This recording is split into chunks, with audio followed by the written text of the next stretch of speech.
Okay, so let's say that we have an expression like this, and the goal is to take this and to simplify it by using a double angle identity. So we go straight to our cheat sheet, and if you look at your double angle identities, notice that this one here looks a lot like what you see right there, doesn't it? But notice that, look, this is an equation that has two sides. What we have given on this worksheet here is something that looks exactly like the right-hand side. So what we should do is we should instead write down the left-hand side. So really, that is the right, and we have to write the left. So what do you put on the left? On the left, you put sine 2, and then you multiply by theta, where theta is exactly what that is. Because you see how this looks perfectly like the right-hand side? There's a 2 right there. Sine a thingy, cosine the same thingy. That's what this says. 2 sine thingy, cosine thingy. So really, on the other side, on the left-hand side, which should go here, but I can write it under here. It doesn't really matter where you write it. So this would be sine 2 times, the angle that you see is 43.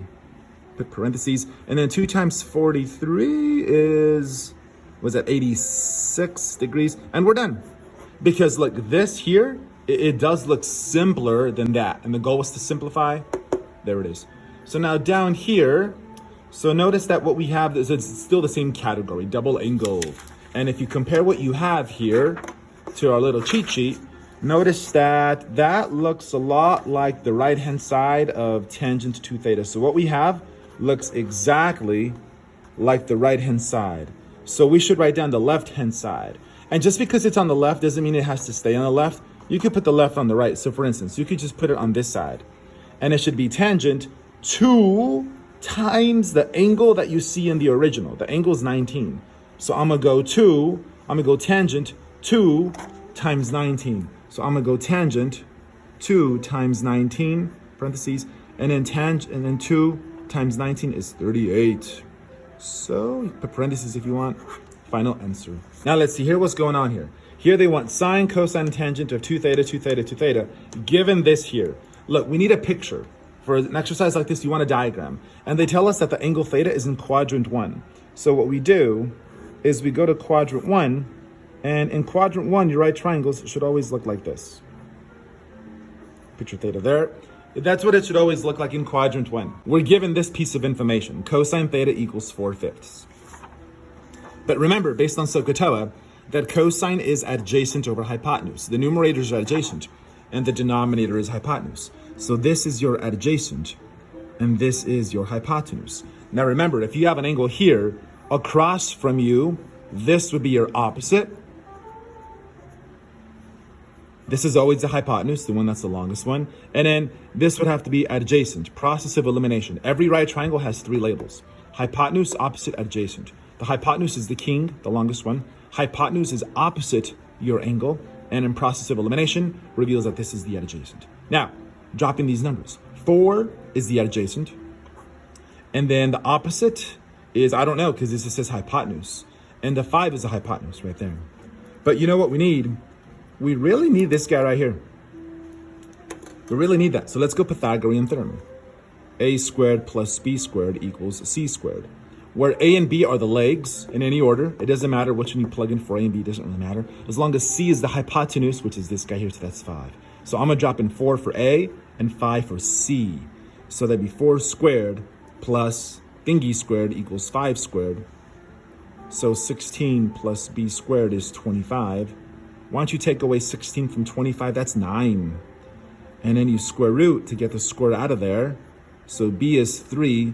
So this is going to be 3 here. And now that you have all 3 sides, we can actually finish this problem. We want to give them sine 2 theta. So let's go down here. Sine 2 theta equals, well, look at your definitions. Sine 2 theta equals 2 times sine theta cosine theta. So this is equal to 2 times sine theta times cosine theta. 2 is just 2. What is sine of theta? We'll see. What's cosine of theta? Cosine of theta is 4/5. That's what was given to you. So this becomes 4/5. What about this piece here? I don't know what that is. What's sine of theta?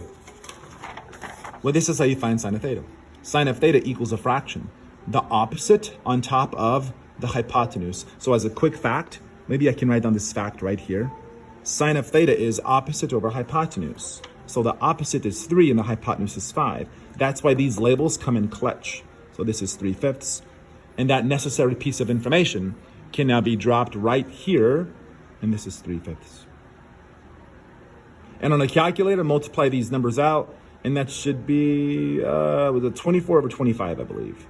So final answer for sine 2 theta would be 24 over 25. On this side, why don't we try cosine of 2 theta?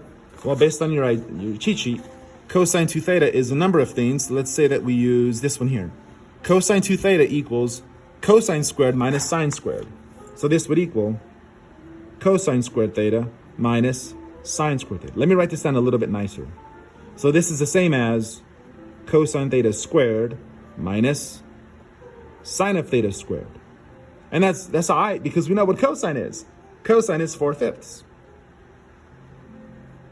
So that's 4/5 squared. And then we found that sine was 3/5. So that's minus 3/5 squared.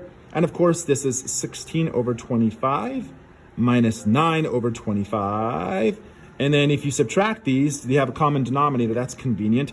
Subtract them, that should be 7 over 25.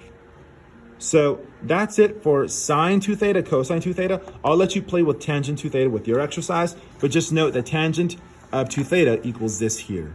So first you have to find tangent of theta, and then you have to build this fraction. So please let me know how that goes, and we'll go from there.